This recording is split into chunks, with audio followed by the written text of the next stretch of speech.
All right. Hi, everybody. I am Jill Smith, retired law enforcement officer, and I'm here today with Barbara Banda. She is a clinician that works with first responders. And today's session for First Light, we're going to be talking about EMDR therapy. Barbara, why don't you tell us a little bit about yourself, please? I'm an LPC supervisor. I'm currently in school working on my doctorate degree as well. Oh, wow, nice. I am a certified first responder counselor as well.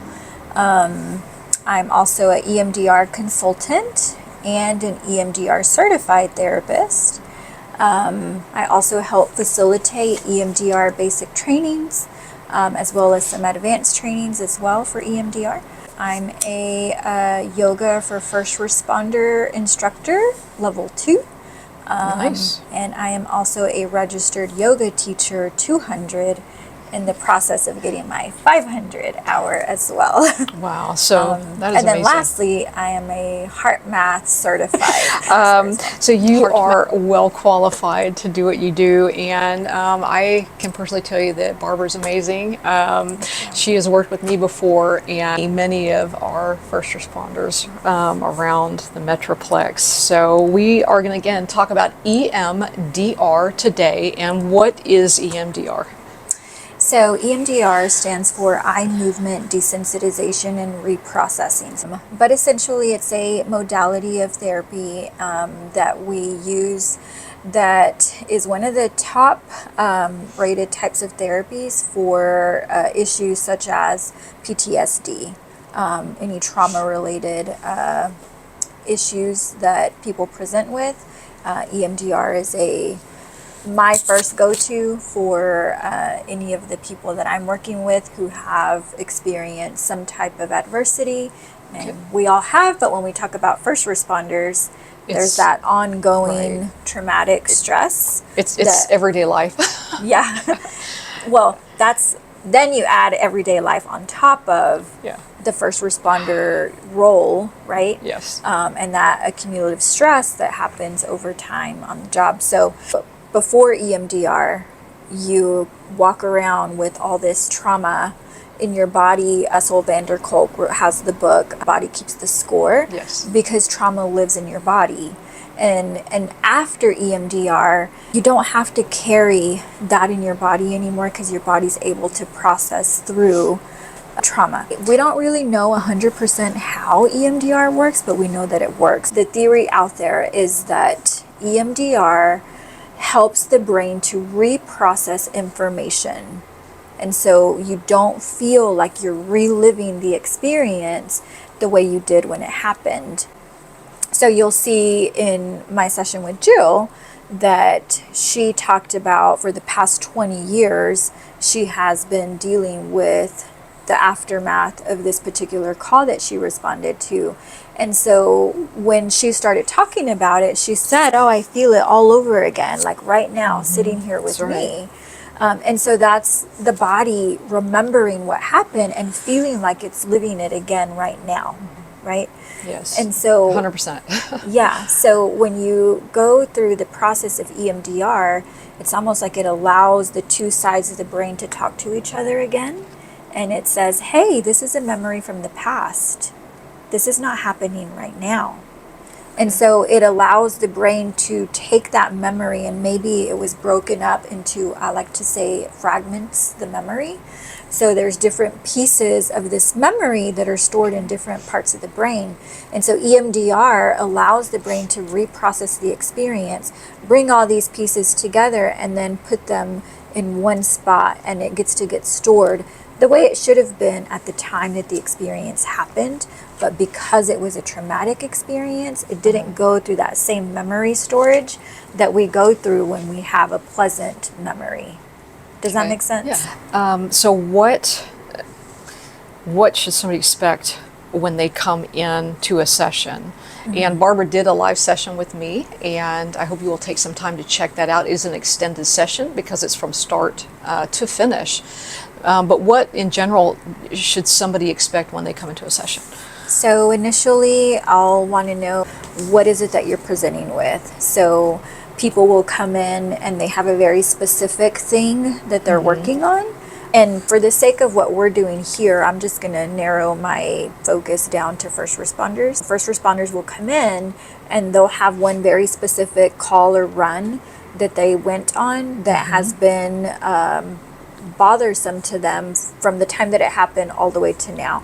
And from the time that it happened could be yesterday or it could be 20, 30 years ago, right? And in some cases, I know that with our peer support team to the city of Irving, that y'all have actually done EMDR same day.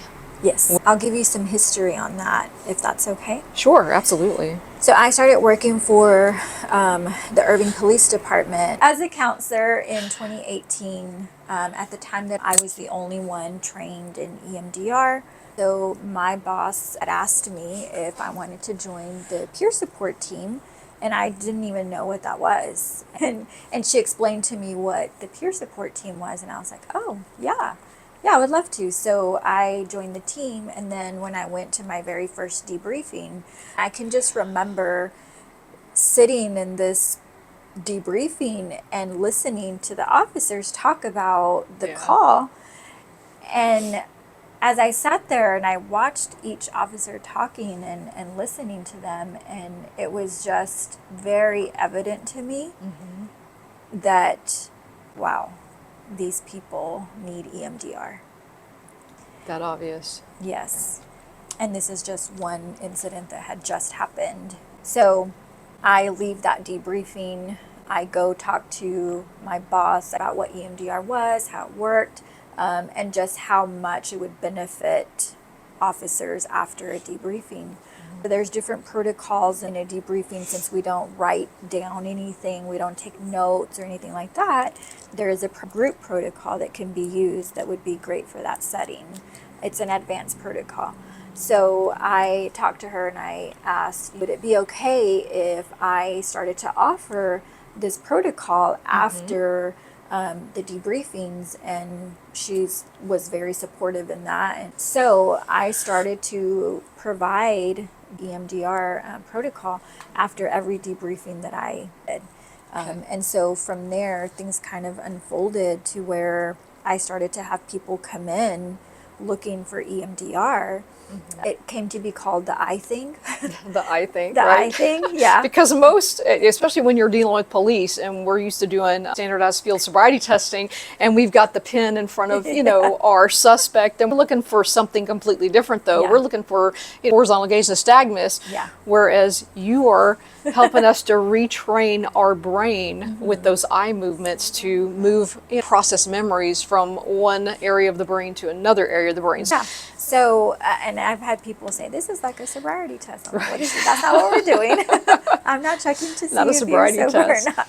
So I started to have people coming in looking for DR.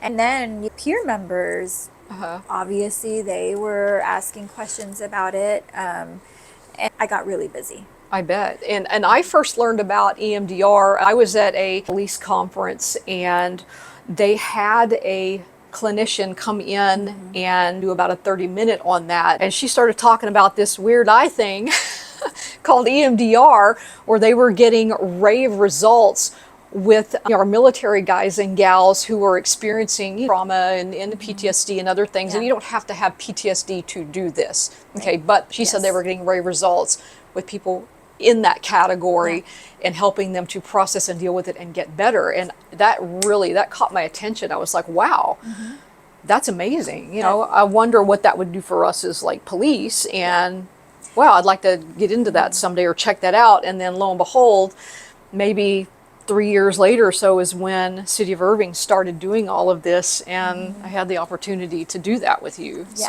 Yeah, that's actually one of the first populations that EMDR was tested on, was military. They were trying to see how does this work? What groups does it work with? And so, of course, we have a lot of former military within our first responder jobs. Right. So it's just those things really just fit like a glove. I got really busy with EMDR, and because I was the only one trained for a couple of years. And then I had my own client load that was people from the community. So the peer support was voluntary, And I started to get police officers coming in for sessions, and eventually it was me seeing more police officers than I was people in the community. So you're offering this help, and people start reaching out. People are starting to talk about it. Right, and that is the great thing about starting a legitimate peer support group and giving your group training and offering them things like EMDR, getting good, solid clinicians involved who know how to deal with trauma and who know how to deal with first responders, and the culture will start acclimating to that, whether it's the police, the fire, the dispatch, detention, paramedics, whoever. Once people start getting used to it and realize, oh, okay, well, this isn't crazy, and it's really not that weird, and hey, I feel better when I do this. The word starts spreading, stigma starts to die, and people, like you said, they start coming more and more and more because they realize this is an actual benefit, and people want to feel better, right? And then the trust starts building. So there are different types of protocols related to EMDR. So we have our standard protocol. That is the protocol that every EMDR therapist is trained in when they go and get trained to be able to do EMDR. They have to complete so many hours of consultations, so many clients. Once they finish all of that, they're considered EMDR trained. Okay. The basic protocol is to work with any issue that a client presents with. Now, we know that there's a lot of different issues that someone might come with. And so there is a EMDR trainer. He's a master trainer, and his name is Dr. Ignacio, and he is out of Mexico. He created these advanced protocols. They're assist group, assist individual, IGTP, which is integrated group treatment protocol, and then PRESI, for recent events, critical incidents, and ongoing traumatic stress.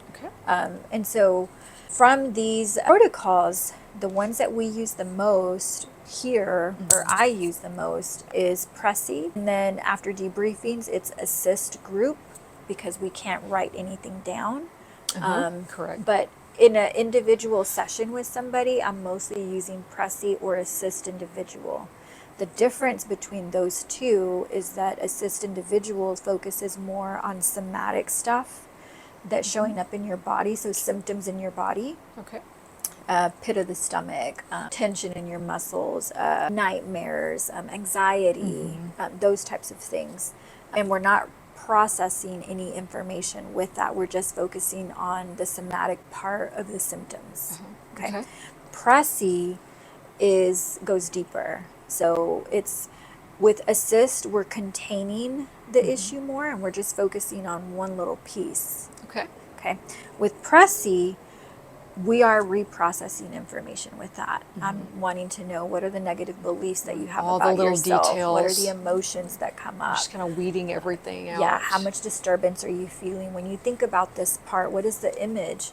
So once we get all of that information and have our part that we're working on, EMDR has a generalizing effect. So people will come in, they'll run this movie, and they'll have a lot of worst parts. And you're talking about running the movie of their personal experience, running it like a movie in their brain. Exactly.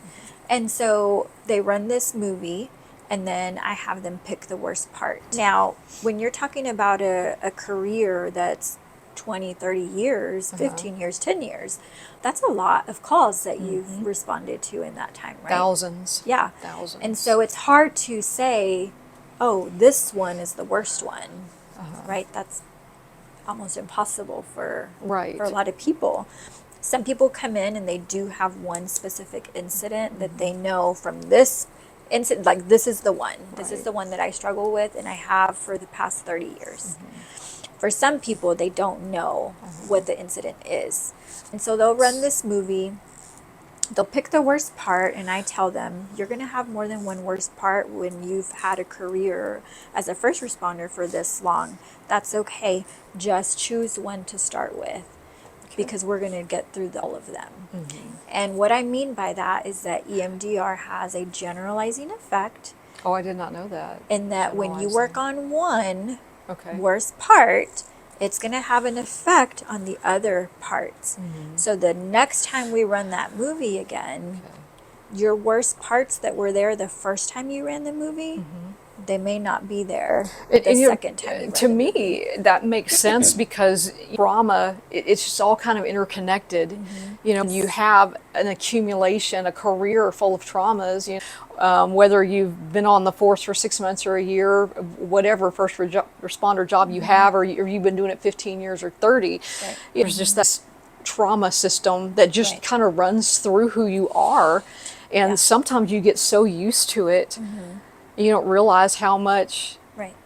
everything has been affecting you until it all just kind of caves in. And that makes sense that it would be generalized and start alleviating, you know, the pain for that event that's going to alleviate everything else as Right. well. So I like to, you know, I have a whiteboard and I like to write down the types of calls that you go on.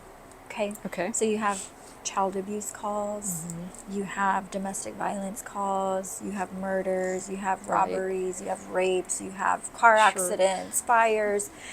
Right. And for other first responders on that note, the board would look different for, let's say, an emergency dispatcher. You know, they're listening to everything and they can't Right. put hands on and go help. Yeah. They just have to just listen to it and do Yeah. what they can, which is awesome and amazing, to Yeah. verbally intervene Right. and lead and try and take control with their voice, voice. right? Yeah, absolutely. And they're getting the same calls that all of us are. They're Yeah. just dealing with it in a different manner. Right. Your detention officers, for us as police, we deal with the trauma or whatever's going on out there, and then we drag it into the jail and we drop it there, and now detention's got to deal with it, and whatever that started as, Right. it's a lot of times going to blow up in that jail, or it's going to deteriorate. People are going to get sick, they're going to be angry, they don't play nice in the sandbox, you still want to fight in the jail. They're going to deal with that same person's mentality, right?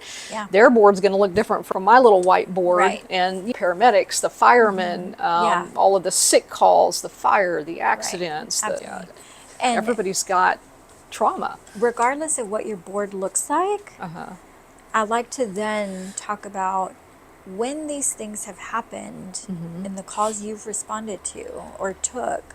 What was your response from this call, this really bad call, to this really bad call? How did you experience that trauma? A lot of people will tell me, oh, I just have this constant anxiety that I have across my chest. It's just there all the time. And they talk about it almost as, oh, this is normal. I mean, that's not why I'm here. Right. I'm here because of these other things. Because this, I've You had that get for so all used these to years. it. Exactly. It's just part of who you are now, and you just Yeah. deal with it. Yeah. And so when you really break down how you respond to, your body responds to these calls, whether it was a child fatality or a fire where people burned in the car and you couldn't get them out, your response and how you deal with that, they're very similar.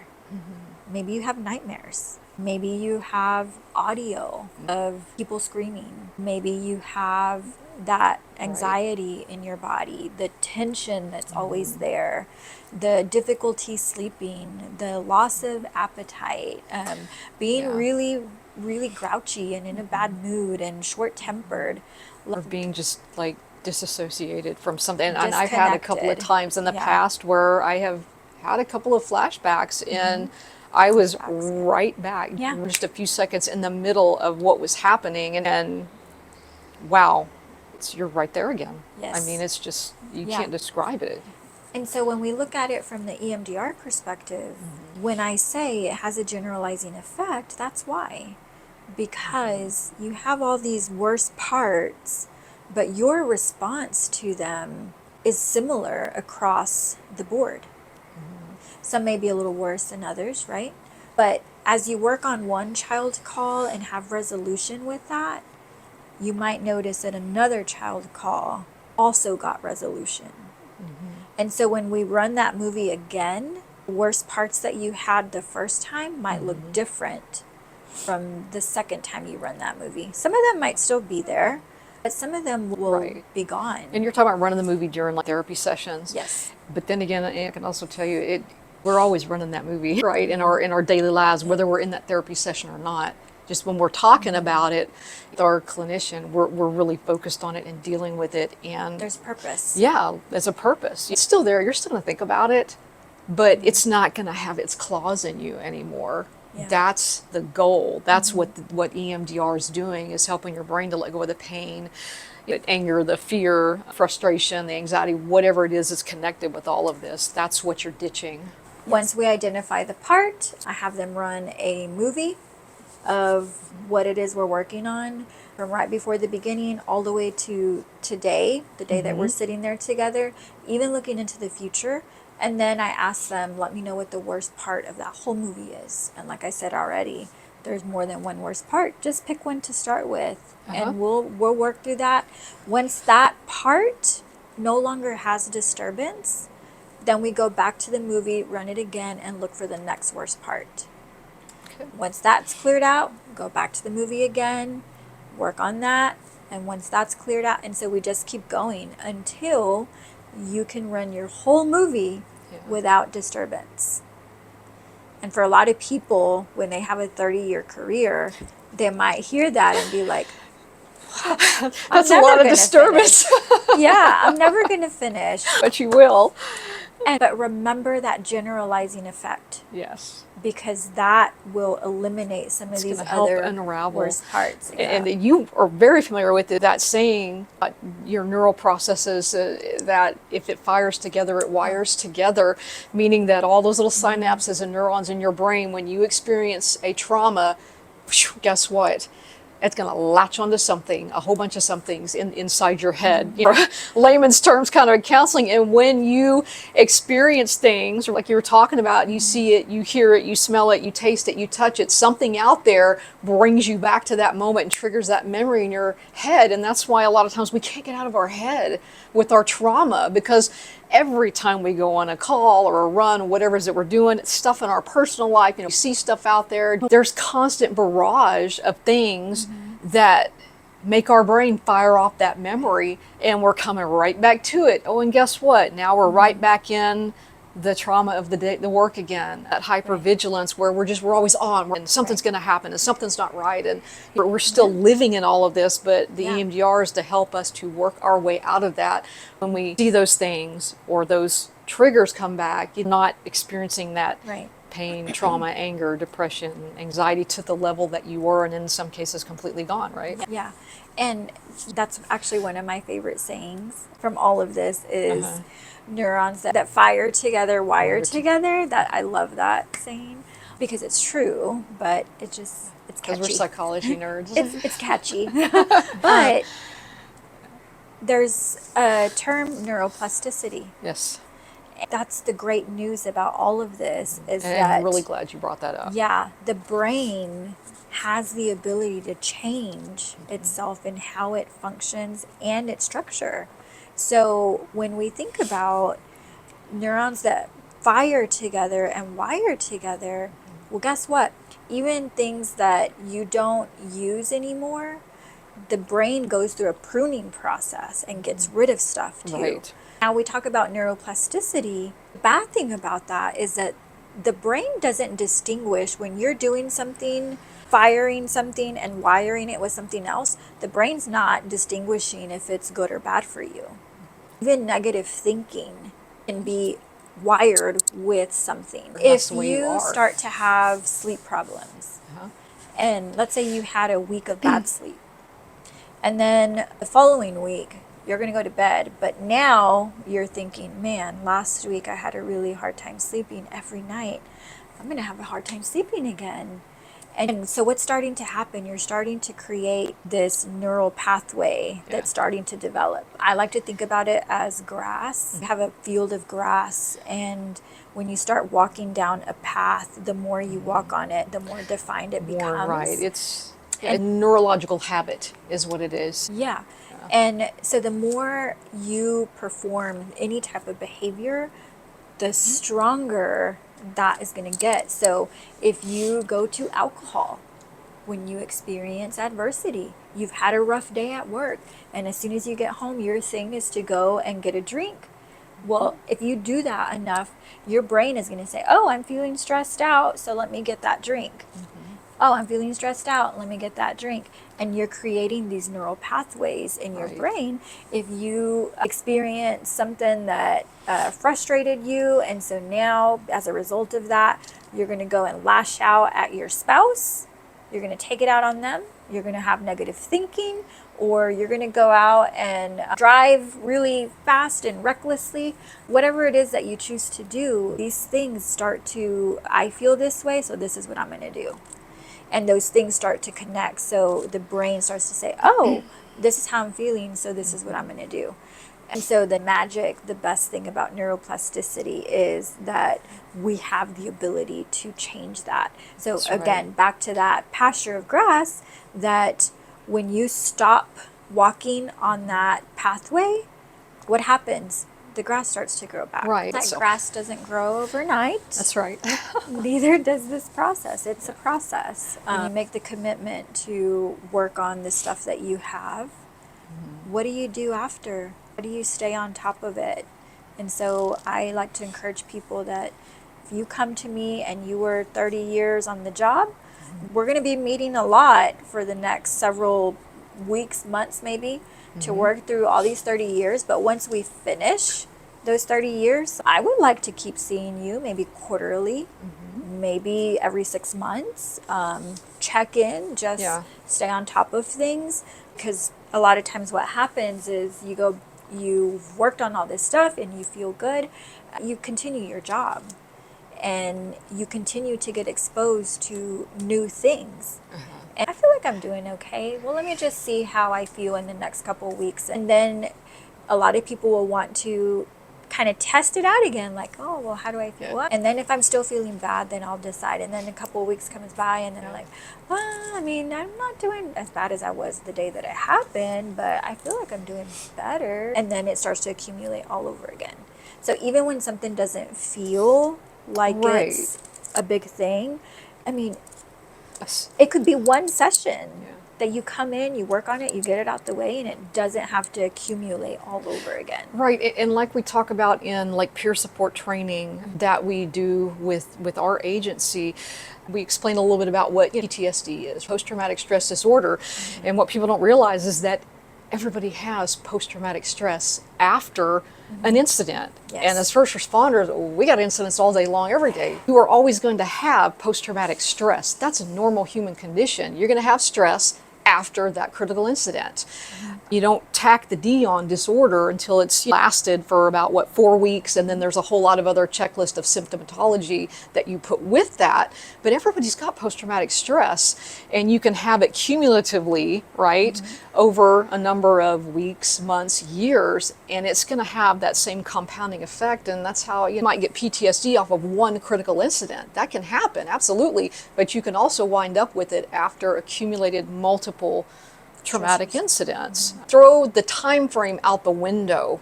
We're talking about any given incident, and the stacking of all of the accumulated stress can cause these issues. So it's worth it to jump in early and take care of yourself. Absolutely. The sooner the better. Yeah. Amen. The closer to a critical incident that you come to do EMDR, the faster your brain will be able to work through it. It still works, even if it's a 30-year-old memory. You can still do work on Right. it, but the closer to the time the incident happened, the better. I appreciate everything, Barbara. We are about out of time today. So do me a favor, hit that like, subscribe, and share button. And we are going to come back with some more sessions about different therapies, how to start a peer support group, how to get with clinicians to help you make that happen. All of these great discussions in the future. Leave some comments below about topics you want to hear about. We'd love to know your thoughts on this. So thank you so much. Everybody have a great day, be blessed, and take care of yourself.